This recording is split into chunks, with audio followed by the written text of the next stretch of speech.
Bonjour à tous et à toutes, coucou 49 pour une vidéo sur le pêcher et les pucerons.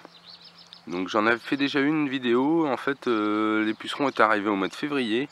J'ai voulu en refaire une en mars vers le 15 pour voir s'il y avait des coccinelles qui étaient arrivées. Et en fait du coup j'en ai trouvé une, le temps que j'aille chercher l'appareil je l'ai jamais retrouvé. Donc en fait je voulais pas faire ça dans le vide. Donc là comme on voit bien, alors ça fait quelques semaines quand même qu'elles sont arrivées, ça fait bien au moins 2 semaines, on est 1er avril, ouais une semaine admettons qu'elles sont arrivées bien comme il faut. Donc là elles sont vraiment en nombre, donc elles s'occupent des pucerons. Et en même temps je me suis aperçu que je voyais une petite mouche. Moi au départ et tout, je suis dans les pommiers, donc j'avais reconnu Aphelinus mali. Et en fait j'ai bien regardé sur mes bouquins, sur tout ça, et en fait Aphelinus mali c'était pour les pucerons lanigères. Et du coup en fait je dis bah qu'est-ce qu'il fait là sur pêcher. Et en fait à force de bien regarder, de bien essayer de chercher et tout, j'ai trouvé, c'est Aphidius, je vous le mettrai. Donc en fait c'est un parasitoïde comme Aphelinus mali. Donc il vient piquer dans le puceron. C'est une petite mouche, comme une petite mouche, on va dire ça comme ça.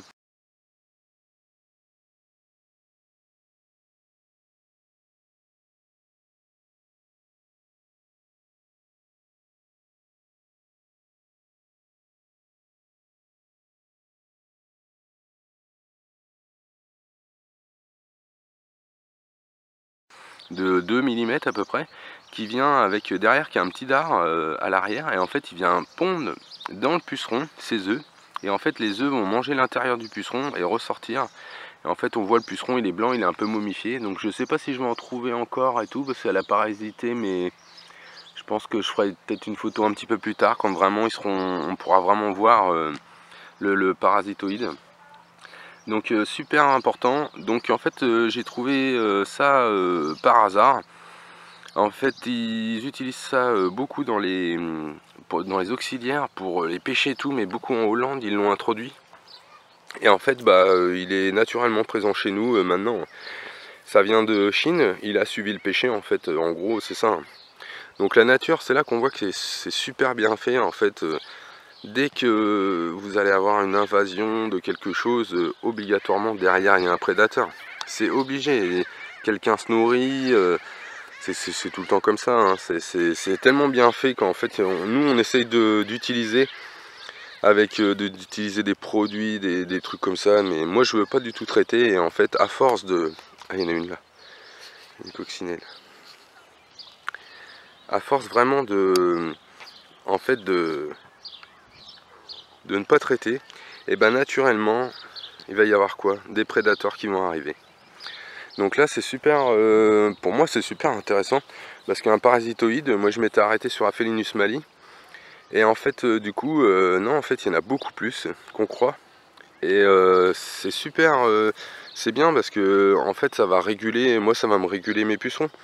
Et je dis pas que je vais avoir une grosse récolte, en plus là il y a une gelée, on voit bien, il n'y a plus du tout de fleurs, tout est grillé, tout est marron. Même là sur les autres, il me reste plus que les brugnons qui arrivent à résister, ou une ou deux fleurs, comme on voit quand on... Ouais, ça va résister, mais ça tombe. Ouais, c'est cuit ça. C'est noir, c'est marron, c'est fichu quoi.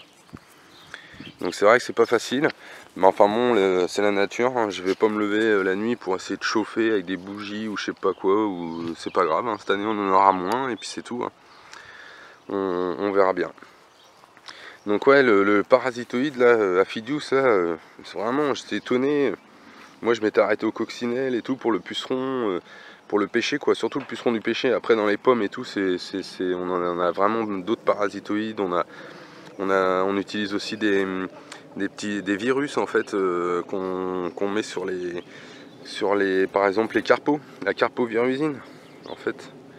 Donc on utilise plein de choses, et en même temps bah ouais, la nature elle se défend toute seule.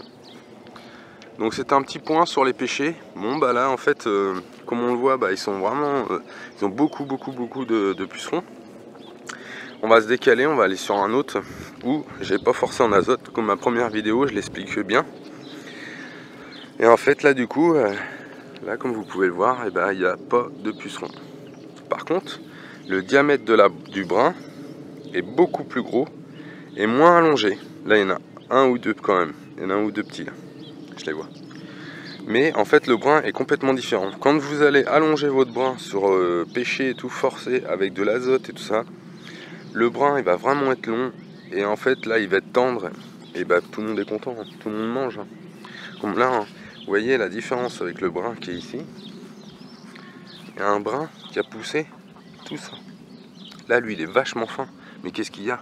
Il est rempli de pucerons en fait. Donc je pense que ça va bien se passer. Cette année, j'aurai pas tout le bout, là je vais pas avoir de récolte. Mais ça va pas me déranger plus que ça. Pendant ce temps-là, j'en ai appris un petit peu plus. Et en fait, j'ai trouvé Fidius. Et puis ça fait que en fait là, il va y avoir du monde qui est en train de manger les pucerons. Donc quand les pucerons vont vouloir aller dans le verger de pommes, moi les pommes ça m'intéresse plus que les pêches, on va dire. C'est plus mon métier. Donc en fait, moi je vais essayer de développer plus les pommes. Et en fait là, il va y avoir déjà les parasites pour les pucerons. Donc en fait tout le monde sera déjà actif. Les coccinelles, elles auront juste à passer des pêchers au pommier. Donc ça va aider tout le monde. Moi comme ça, en plus j'aurai moins de pucerons, moins de pression en fait sur le puceron. Parce qu'il faut savoir que dans les vergers professionnels, sur les pommiers, au premier puceron, on sort le pulvé. Hein. Le premier puceron détecté dans la parcelle, à un puceron, on traite. Donc c'est vrai que c'est dommage, on va pas réfléchir, admettons, moi l'autre fois je posais la question, à combien de coccinelles à l'hectare on ne traite pas? Ça en fait on n'est pas capable de nous répondre aujourd'hui. Il n'y a pas assez d'études de fait là-dessus en fait. Et ils sont arrêtés sur les pucerons, on pulvérise. Par contre, le comptage de coccinelles pour savoir est-ce qu'on pulvérise ou pas, ça c'est pas fait. Donc il reste encore beaucoup de choses à faire en tout ce qui est en arbo, tout ce qui est en jardin. C'est impressionnant tout ce qu'il y a encore à découvrir et encore à trouver des solutions. C'est pour ça que c'est super intéressant le végétal. Ça s'arrêtera jamais d'évoluer en fait. Tout le monde essaye de trouver des petites idées, Après, il faut les mettre en pratique, il faut arriver à trouver une idée, c'est bien. Comme on en parlait avec un collègue là, trouver une idée c'est bien, faut la mettre en pratique. Donc c'est pas facile. Quand vous avez des charges et tout, vous payez des salariés et tout ça, vous payez des tracteurs, vous payez tout, et en fait vous pouvez pas vous permettre certaines choses. Moi c'est pour ça que j'avais mis en place en fait le verger à la maison, pour essayer de vraiment faire des expériences. Bon c'était le point sur les pucerons. Merci à tous et à toutes.